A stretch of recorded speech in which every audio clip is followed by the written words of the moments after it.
Well, here we are, another attempt, a seventh lecture of the last testing period of History 2303. Well, you can tell that taping two different tapes in the same day, I must be a glutton for punishment. And indeed, I think I've taped 25, 26, 27 different tapes, and I've been interrupted by telephone calls or somebody coming in my door only 3 times. But obviously, the very last tape, I was interrupted by a telephone call, and unfortunately, I feel compelled, since it could be my boss or anybody else calling, to take the call. So I apologize for that. When at the end of the very last, very short tape, I acknowledge that Governor John Connally was a different kind of governor. He really was forceful. He was farsighted, particularly in his advocacy of councils of government, COGs, for each standard statistical metropolitan area of 100,000 people. He called special sessions of the Texas legislature throughout the 1960s in even-numbered years, because the legislature met in odd-numbered years. Connally was elected in 1962. He was re-elected in 64 and 66. Chose not to run for re-election in 1968. Another thing that Governor Connally did that went against the norm, which virtually no governors before him or even after him has done, is that very often people are appointed to boards and commissions of the state government, and these board and commission appointments are for a finite amount of time, usually 2 or 3 years.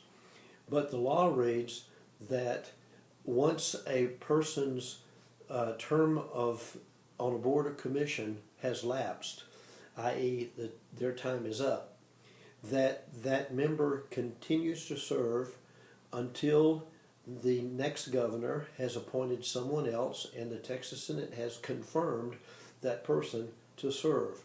And then, at that point, the person's term who has previously ended steps off of the board or commission. Governor Connally, reading Texas law, literally would, once a person's term on a board or commission was up, the governor would contact that person and say, hey, did you enjoy serving on the fill-in-the-blank board or commission? Good. He would say, I'm glad that you enjoyed your time serving on that commission, but our board. But you realize that you serve until your replacement is confirmed by the Texas Senate. So here's what I intend to do if you're willing to do this. I am willing to let you continue, even after your term has lapsed, you continue to serve on this board, provided that you do exactly what I, the governor of Texas, want you to do. Because the first time that you go against my wishes, I will then appoint a replacement for you. That replacement will be confirmed by the Texas Senate, and you'll be out on the street. So as long as you're willing to continue to serve and continue to do my bidding as a board or commission member, then I'm perfectly willing not to name your replacement. And as such, Governor Connally began to get a handle on boards and commissions of the state government, because literally, once a board or commission member is confirmed, only for the grossest negligence or illegality can they be replaced or controlled. But Governor Connally found a way to control board and commission members by letting their terms lapse and not replacing them, as long as that person continued to serve and do the will of the governor. So he was a very forceful governor. He's a very activist governor. He was the most active governor that I remember in the history of, perhaps the history of my life, certainly. Governor Connally had, in essence, dominated the legislature. Only 2 ways did the legislature buck the governor.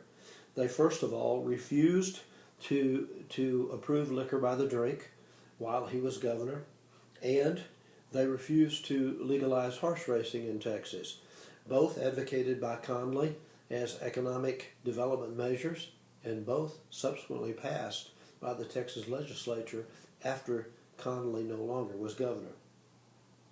The nature of Texas politics changed abruptly in 1968 when both Lyndon Baines Johnson, as President of the United States, and John Conley, as Governor of Texas, announced they would not seek re-election in 1968.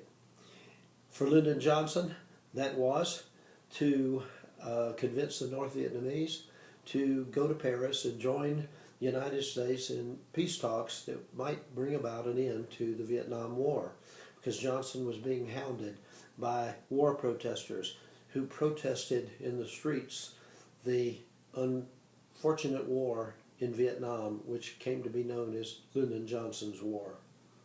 And Governor Conley in 1968 also, quote, technically retired from politics, choosing not to run for re-election as governor of Texas.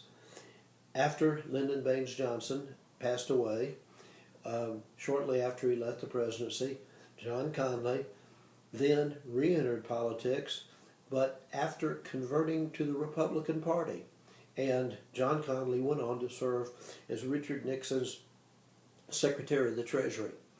And in 1980, after Reagan left the White House, John Conley attempted to gain the Republican nomination for the presidency of the United States, but he failed. So Conley went on even after governor of Texas to serve in a national position of responsibility, but as a Republican. He was so tied to Lyndon Johnson that he felt compelled not to switch political parties, even though he was disenchanted with the Democratic Party of Texas and the National Democratic Party until the death of Lyndon Johnson. In 1968, Texas Democrats, both the conservatives and the liberals, united behind Hubert Humphrey of Minnesota, LBJ's vice president of the United States, against the Republican nominee Richard Nixon. And Hubert Humphrey lost to Richard Nixon, but he carried Texas by 40,000 votes. But in that election, George Wallace, who was from Alabama, polled 584,000 votes out of 3 million cast in Texas. That's a fairly small percentage of 3 million votes, and that suggests that Texas, essentially by 1968, had severed ties with its southern political heritage. In the state in 1968, in a runoff gubernatorial election, the lieutenant governor of Texas, Preston Smith of Lubbock, defeated Democrat liberal challenger Don Yarborough 756,000 votes to 620,000 votes to become the Democratic nominee for governor. And Smith defeated Republican candidate Paul Eggers in November. Eggers was closely associated with Republican United States Senator John Tower. In the lieutenant governor's race in 1968, former Speaker of the House Ben Barnes of the Texas House of Representatives polled over 2 million votes to be elected lieutenant governor of Texas.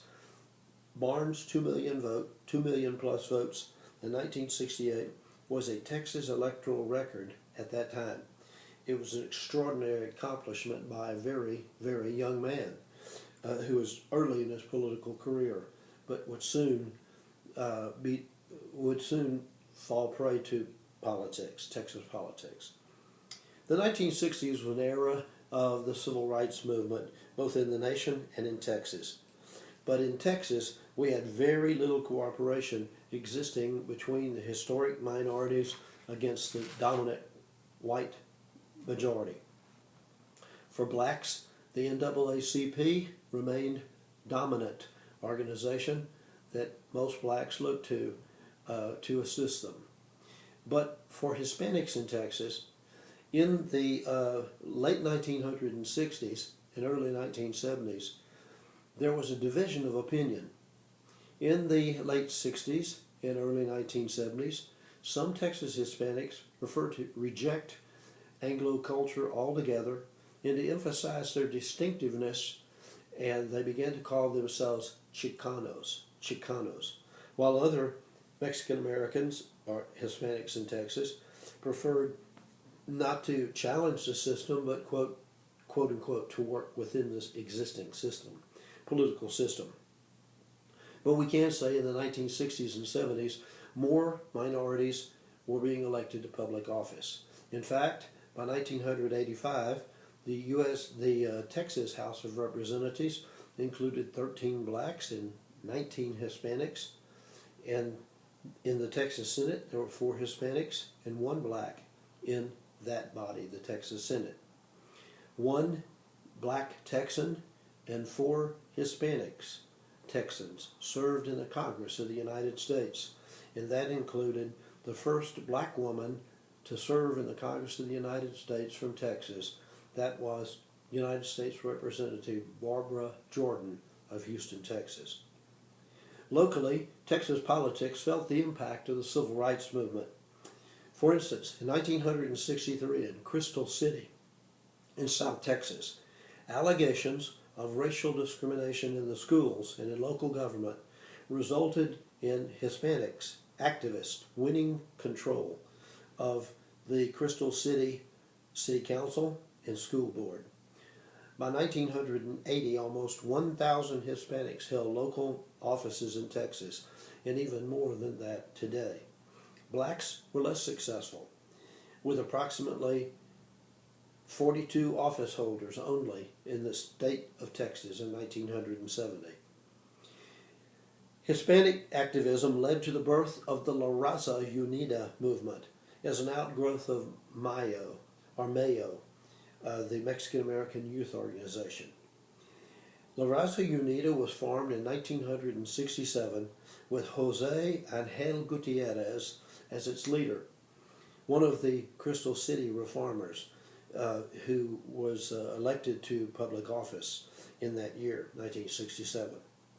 The La Raza Unida effort peaked in 1972 when its candidate in the Texas governor's race, Ramsey Munoz, M-U-N-I-Z, polled over 200,000 votes in the state of Texas.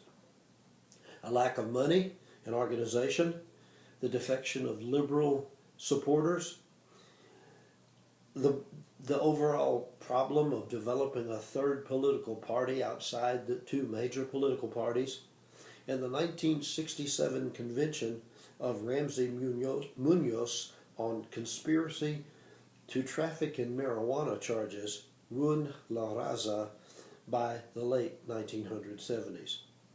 A continuing problem in the 1960s and into the 1970s involved hostile relationships between local law enforcement and Texas minorities.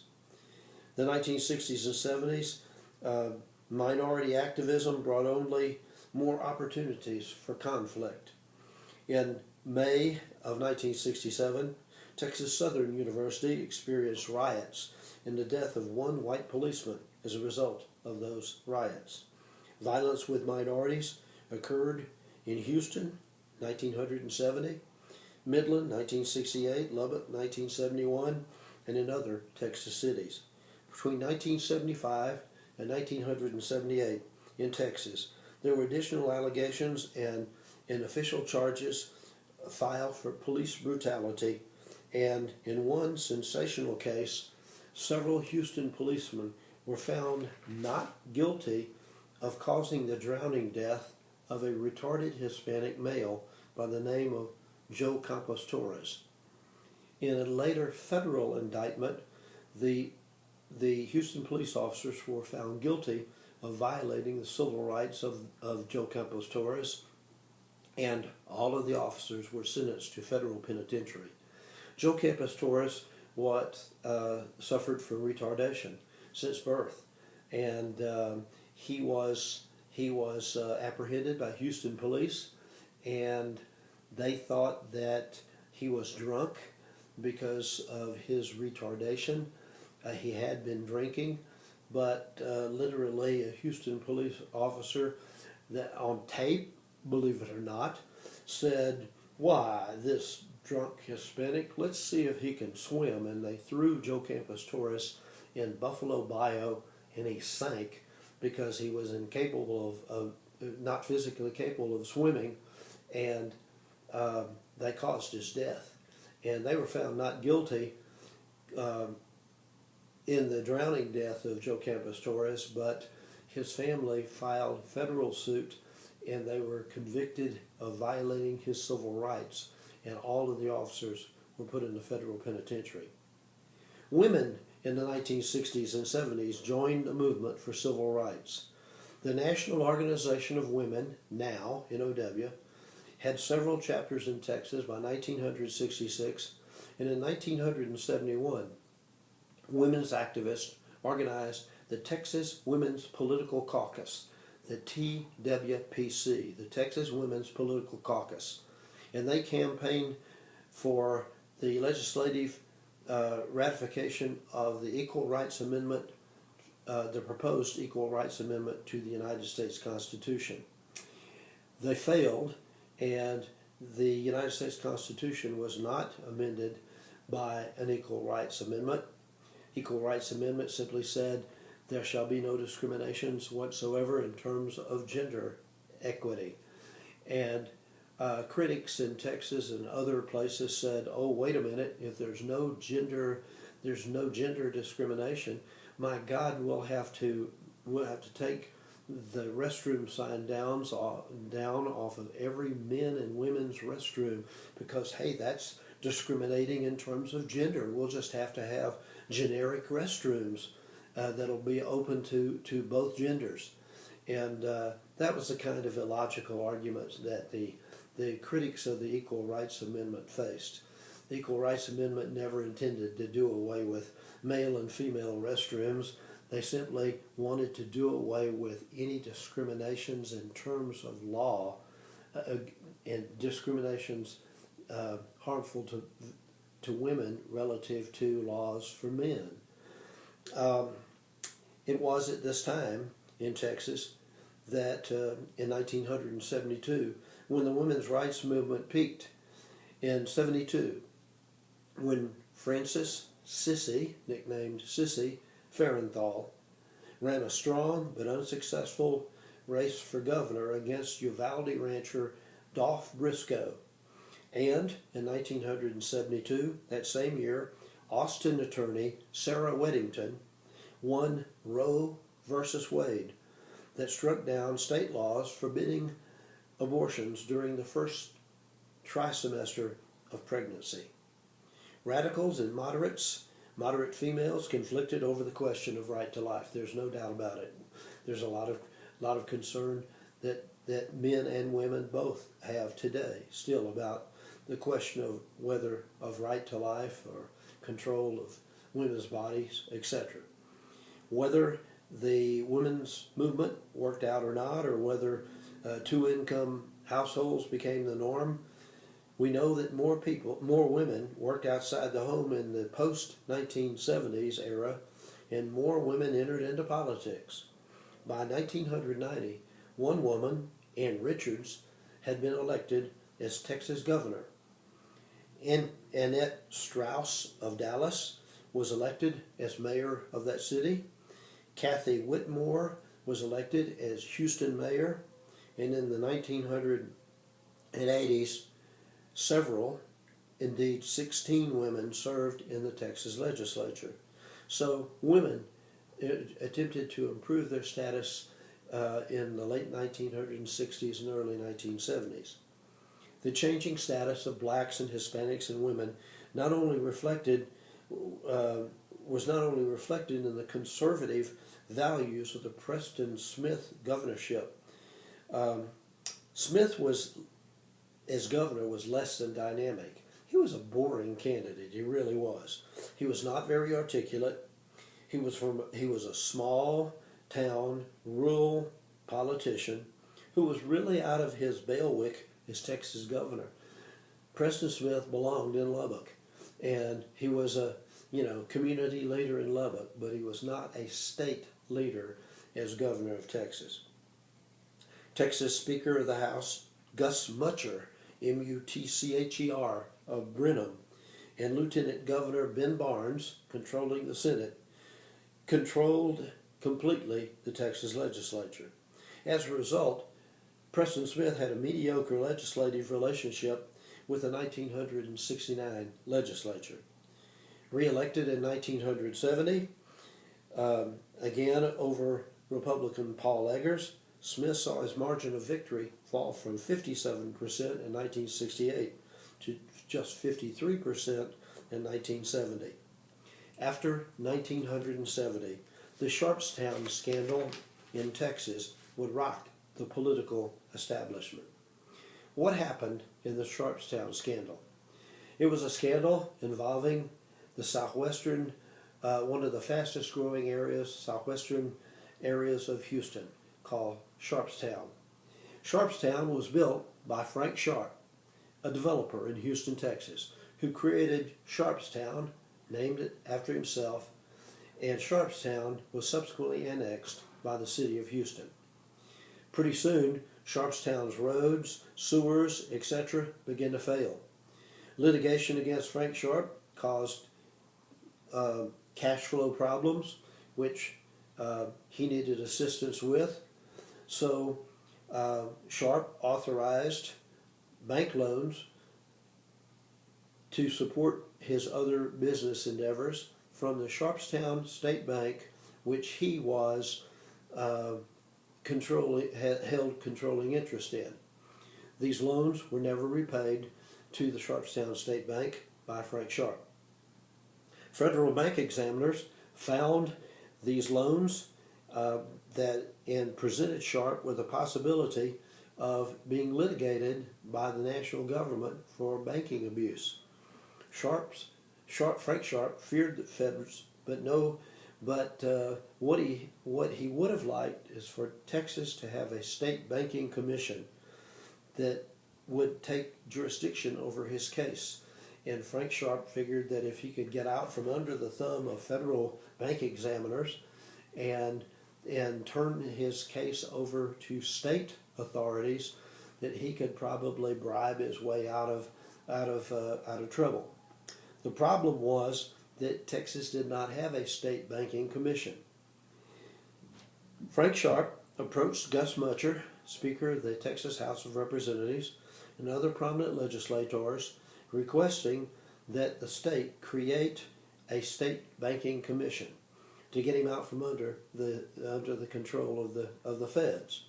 In return for this promise to assist Frank Sharp by creating a state banking commission for Texas, Frank Sharp provided stock tips to his legislative supporters and those people who were willing to create a state banking institution for him. Frank Sharp said, since you're going to do me a favor, I'll tell you what, I'll give you a hot stock tip. I want you to buy as many shares in National Bankers Life Insurance stock, National Bankers Life Insurance Company stock. I want you to buy as much as you can. The truth of the matter is, Frank Sharp was sole owner of National Bankers Life Insurance stock. Many politicians bought National Bankers Life Insurance and then turned around and sold the stock that they had purchased 6 months later and made massive, massive profits. Now, how could Frank Sharp be so astute to be sure that he would tell these people, you buy stock that in a company that I essentially own, and then you sell it 6 months later, and you're going to make a massive profit? Well, profits were ensured because Frank Sharp was an interesting guy. He was a con man, there's no doubt about it. Many of the roads and sewers in Houston, Texas began to fail, and Houston inspectors, City of Houston inspectors would go out and look at the roads, and they realized that Frank Sharp had been paid to put down 2 layers of asphalt, and they only had 1 layer of asphalt. And as far as the sewers were concerned, pretty soon, the sewage system was failing all over Sharpstown, and the contract that he operated under called for, let's say 2-inch sewer lines out on the street, and in some cases there weren't 2-inch lines, there were 1-inch lines, or there weren't any sewer lines that connected houses to individual streets, etc. And it was just a chaotic situation. He had cut corners purposely to defraud the city of Houston, and then he borrowed money from the Sharpstown State Bank to prop up these other business concerns, and he had no intention of paying back the loans from Sharpstown State Bank. And then he goes, the feds get after him, and so he goes to state legislators and said, hey, create a state banking commission, get me out from under federal jurisdiction, and I'll give you a hot stock tip, buy National Bankers Life Insurance. Well, the reason that Sharp could guarantee a profit is that although he was a crook, he was a benevolent crook. And Frank Sharp had done he was a Catholic, and he had done massive amount of charitable work for the Roman Catholic Church.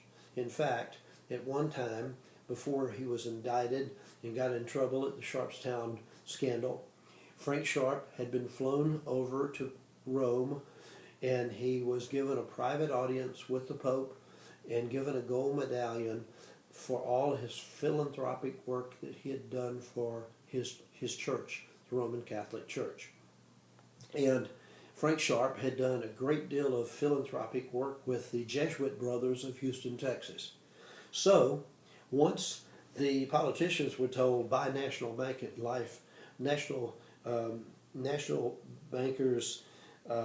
life insurance stock, he then, Sharp, went to the Jesuit Brothers of Houston, Texas, and said, brothers, have I ever led you astray? And of course the Jesuit brothers said, oh no, Frank, you've made us quite a lot of money. And Frank Sharp said, then here's the deal. I want you to buy up as much of National Bankers Life Insurance stock as you can, and I know, yes, that it's selling on the open market for about $15 a share. I want you to offer $30 a share, and I guarantee you'll make a profit. And the Jesuit brothers went out and bought about $2 million worth of stock that these politicians had previously purchased, making the politicians a great deal of money. A state banking commission bill went through the legislature. The state legislature waived a 24-hour rule that says no bill should clear both the House and the Senate within 24-hour time period, and they passed a state banking commission bill with only a handful of people opposing the bill. The bill was sent to Governor Preston Smith, who promptly vetoed the bill, declaring it an inappropriate action of the state government. Understand, this is Preston Smith, who apparently over the fence in his backyard heard from Elmer Baum, the chairman of the Democratic Party, that politicians were being told to buy National Bankers Life Insurance stock. And Preston Smith bought National Bankers Life Insurance stock, the governor of Texas, and he cleared a $62,000 profit in just a matter of weeks. And then Preston Smith, after he made his money, vetoed the state banking bill. In March of 1971, an Abilene grand jury indicted Gus Mutcher, Speaker of the Texas House of Representatives, and 2 of his political associates of conspiracy and bribery in the Sharpstown scandal. Earlier, a grand jury in Abilene had defined Governor Preston Smith as a, quote, unindicted co-conspirator. In other words, he was just as guilty as any of these politicians who had invested in National Bankers Life Insurance stock. In fact, the governor had made $62,000 profit. As far as the grand jury was concerned, they didn't indict him, but they considered him an unindicted co-conspirator, as guilty as Gus Mutcher or these other politicians. Within the Texas legislature, meeting before and after Mutcher's indictment, a strange and unusual coalition of liberals, conservatives, and political mavericks who called themselves the Dirty 30 fought Mutcher tooth and nail, attempting to oust him and to change the rules which would allow the Speaker of the House of Representatives such extraordinary power as Gus Mutcher had exercised. Mutcher made about $100,000 profit in just a matter of weeks buying and selling National Bankers Life Insurance stock. He was so happy with his profits that he called his elderly father up, and Mutcher and the elderly Mutcher, his father, invested about $200,000 more in National Bankers Life Insurance stock. But as soon as the national government investigated the stock, that stock's value went to zero, and Gus Mutcher had lost about $200,000, ultimately investing in National Bankers Life Insurance. When the Dirty 30 attempted to hide in various Austin locations and other locations throughout the state to prevent a quorum in the legislature, Gus Mutcher swore out arrest warrants, and the Texas Rangers attempted to find the members who were hiding out to prevent a quorum. Eventually, the Dirty 30 returned, but redistricting, which was controlled by pro-Mutcher forces, ultimately punished many members, placing them in the same district and forcing them to run for re-election against each other, etc. But in November of 1972, an election was held in Texas, and in that November 1972 election, Texans threw out the radicals.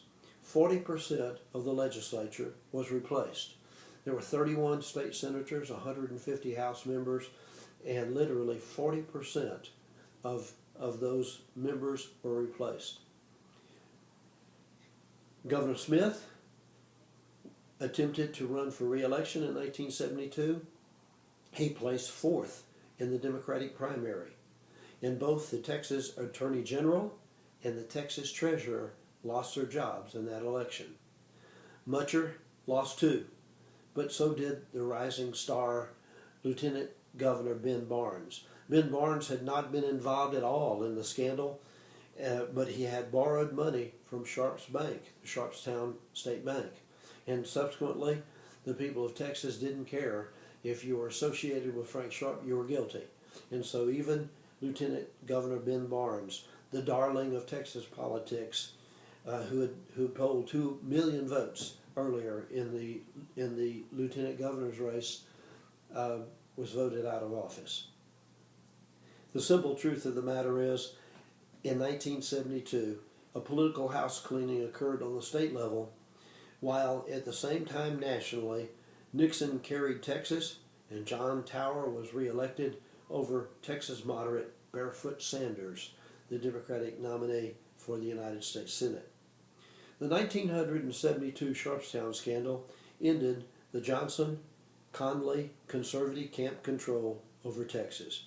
The next legislature passed reforms, including lobbyist registration, requiring open meetings for all state agencies, and a new disclosure law requiring state officials to disclose their sources of income, all sources of income.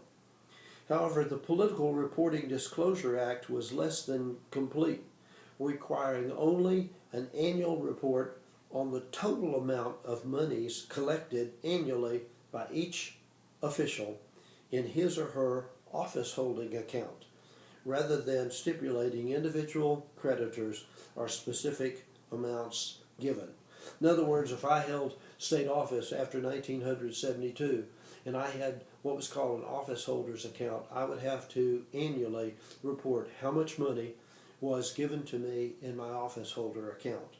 If in theory, I had reported $100,000 That's all I had to do is just say, in my office holding account for last year, I collected $100,000.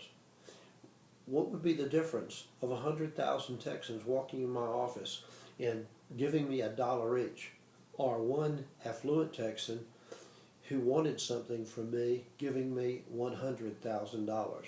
So the fact that they didn't have to stipulate how many contributors and who gave what in what amounts, just simply they had to report annually how much money was in their office holder account, was ridiculous. And the truth of the matter was that after the passage of that office holding account law in 1973, once money was in your office holding account, that money could be used for virtually anything that the politician wanted to spend it on, including paying off old political debts from prior campaigns, buying books, cars, anything that it was legal once you received money in your office holding account. It was from January through July of 1974, the Texas legislature was called into session after the Sharpstown scandal for the express purpose of revising the Texas state constitution. The people of Texas authorized a constitutional convention because they were so aggrieved over the Sharpstown scandal. But in the call that the people of Texas approved a legislative convention to rewrite the Texas Constitution, the people decided that the Texas legislators who would be elected in 1974, once the rascals were thrown out of office, would be named as delegates to a constitutional convention. But they also made a mistake by requiring 2/3 of those 181 delegates to agree on a proposed state constitution before that constitution could be ratified by the people of Texas. Why such a high figure? Well, Texas is inherently conservative. And why was that high figure going to get into the way? Well, the question of right to work. Should Texas be an open or closed shop? In the first days of the legislative session, the 181 state legislators, who were no longer state legislators but delegates to a constitutional convention, were split right down the middle. About 50% supporting right to work, open shop, and closed shop. And the question of whether or not horse racing should be legalized in Texas, about half of the delegates to the Constitutional Convention supported legalized horse racing, about half opposed. And that meant that it was going to be hard to get 2/3 of the delegates to approve a constitutional document that would be sent to the people of Texas for ratification. Then there was a little problem of failure of leadership of the Constitutional Convention, because when Gus Mutcher was voted out of office by the people in 1973, the new Speaker of the House was Price Daniel Jr., son of the prior governor of Texas, Price Daniel Sr. Price Daniel Jr., on the very first day of the Constitutional Convention in January 1974, announced that for family reasons he would not seek re-election to the upcoming 1975 Texas legislature. And at that point, the delegates, i.e. his fellow legislators, said, the guy that's going to be running this constitutional convention is retiring from Texas politics, and he isn't going to be the Speaker of the Texas House of Representatives when next year we go into our regular legislative session. Then why do we want to follow Price Daniel Jr. If we want to go against the grain and not do what he wants? Well, then he's not going to be around to punish us when we cease being delegates to a constitutional convention and we become legislators again. So, hey, we can do as we please. So much blame was placed on Price Daniel Jr. for stating on the first day of the constitutional convention that he wasn't going to run for office and he wasn't going to be Speaker of the House in the following year in January 1975. Why did he do that? Because he and his wife Vicki were having marital problems. They would continue to have marital problems, and in late 1975, in their home in Liberty, Texas, Vicki Daniels shot Price Daniel Jr. to death in a domestic dispute. She was placed on trial for murder, charged with murder. The trial was held. The jury went out for deliberation, and Vicki Daniels threw herself on the mercy of the judge and said, "I'll let you determine my fate." And the judge found her not guilty of murder, declaring it to be a justifiable homicide. And so she came very close to being convicted.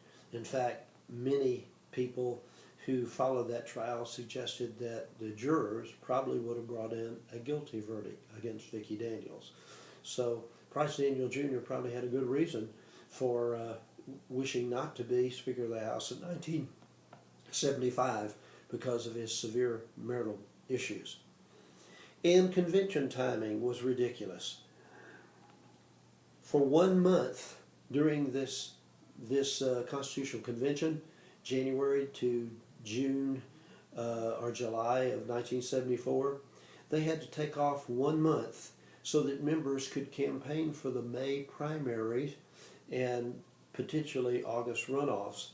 And after the August runoffs, some of the delegates to the Constitutional Convention had been voted out of office and were no longer going to be members of the legislature in 1975, and they didn't give a rat's behind about changing the structure of the Constitution of the state of Texas. And then one last problem. The percentage was simply too high, requiring 2/3 or 120 of 180 delegates to pass this proposed constitution so that it could be ratified, sent out to the people of Texas for ratification. From after the convention was over, from August through December of 1974, Texas newspapers criticized the delegates for failing to give the people anything to consider on the very last day of the Constitutional Convention. They took a vote and on a preliminary draft of the Constitution, and they came up with 119 total votes. They needed just 1 or 2 more votes to get this Constitution ratified before the people of Texas. And literally, Price Daniel Jr. did everything humanly possible he could in the last few minutes to try to find that extra 1 or 2 votes. But by 11:52, and the Constitutional Convention would end at midnight on that last day of the convention. By 11:52, Price Daniel knew that he wasn't going to find that 119th or 120th vote, and so he just stood at the podium watching his watch as time ticked away. In desperation, representatives said, "Mr. Speaker, let's try a vote without the controversial side issues of this and this and that." And Daniels just shook his head and said, "We're in the process of considering a vote, and so any further proposals would be unacceptable." And at 12 midnight on the last day of the Constitutional Convention, Price Daniel Jr. announced that with only 218 votes on a final document, that the necessary 120 votes necessary to send the document to the people of Texas for consideration had failed, and he gavelled closed the convention and closed it sine die at that point totally closed. And so from August to December of 1974, Texas newspapers criticized the delegates to this constitutional convention for failing to give anything to the people to consider, i.e. not getting to the 120 votes. In January 1975, the legislature met in its regular session. These were the same people, minus those who had lost in the May and August runoffs, the same people who were delegates to that constitutional convention in 1974. And on the first day of the legislative session of January 1975, a delegate stood up and proposed on the floor of the Texas legislature to keep the opening article of the Texas State Constitution, that was the Bill of Rights, and then he proposed that the legislature take the 1974 failed document that had not received 120 votes and split that massive rewrite of a new proposed constitution into 8 large constitutional amendments and submit them to the people of Texas as 8 massive constitutional amendments, which would, along with retention of the Texas Bill of Rights, completely change the Texas Constitution by amendment. In other words, by having 8 large amendments approved by the people of Texas. Most newspapers in Texas split over whether dividing up the proposed failed document of 1974 into 8 constitutional amendments was a good thing. But in November of 1975, at a special election, constitutional election, the people of Texas defeated all 8 amendments with from anywhere from a 5-1 against to a 3-1 against margin against adoption. And the truth of the matter is, any growth of Texas after 1975 is subsequently going to have to be under our antiquated 1876 Constitution, because if the Sharpstown scandal in Texas could not provide motivation enough to get the legislature and the people of Texas to propose a new working constitution for Texas. Think about it in this way, my friends. The 1876 Constitution was the document that we adopted, 1876. Texas, by 1976, let alone 2015, not the same place that Texas was in 1876. But if the Constitutional Convention in 1974 failed, and the legislature in 1975 failed through its 8 large amendments that would replace essentially our existing Constitution and amend it with the new proposed Constitution that had failed in 74, then we're never going to have a constitutional convention in the state of Texas, and we're never going to get rid of the 1876 Texas State Constitution. One extraordinary series of events occurred in Texas in the late 1970s, in the 1970s, and the 1980s. In 1978, Texas oilman William Bill Clemens defeated Democrat John Hill, and with less than 50% of the popular vote became governor of Texas. Clemens was energetic and aggressive. He was the first Texas governor in 100 years as a Republican. He was very opinionated, and he especially desired to reduce Texas expenditures. In 1982, with most commentators predicting Clemens' re-election, Attorney General Mark White defeated Bill Clemens with 53% of the popular vote, despite the fact that this affluent governor of Texas, a rich oilman, Bill Clemens, spent $12 million on his re-election campaign. Observers noted that it was Clemens' abrasive nature and abrasive personality that probably cost him the election. From 1982 to 1986, Mark White served Texas well, appointing a consumer, a housewife, to the Texas Public Utility Commission, and people said, "Wow, why didn't other governors think about appointing just a plain person, a housewife, to the Texas Public Utilities Commission?" He appointed more minorities to office, etc. White was particularly interested in improving public education in Texas.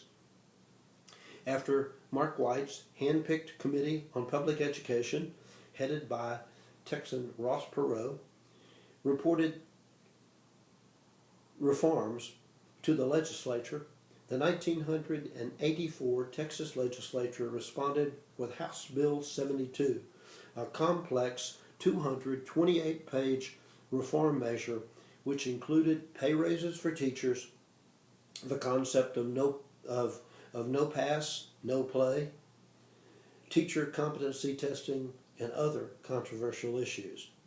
As the oil crisis in Texas worsened, causing massive state deficits and state economic chaos, workers and teachers became increasingly alienated from Mark White. And in 1986, in a return engagement, Bill Clemens defeated Mark White by approximately the same small margin that White had defeated Clemens earlier in 1982. Clemens would once again serve as governor of Texas. It was an interesting thing that Bill Clemens tended to be against teachers, and Mark White ran against him, advocating for teachers and improvements in education. And the Ross Perot-led effort investigating public education in Texas resulted in a 228-page reform measure that passed the legislature, calling for no pass, no play, and massive pay raises for teachers, but tied to teacher competency testing. And by the time that Clemens won re-election against Mark White, Texas teachers had turned against Mark White, and they voted for Bill Clemens. So, the fickle finger of fate. I think of the Grover Cleveland in Harrison 1884 and 1888 elections, where the Irish put Grover Cleveland in the White House, and then the Irish voters take Grover Cleveland out of the White House. Texas teachers tended to do the same thing, voting against Clemens, and then 2 years later turning and voting against Mark White. And so the fickleness of Texas politics continued. At this point, I'm going to end this, and with a promise that we have but one short lecture remaining in 2303. But for now, I'll see you around campus, and I'll see you in the clouds. And thank goodness we didn't get interrupted by a telephone call this time. Have a good day. I'll see you later.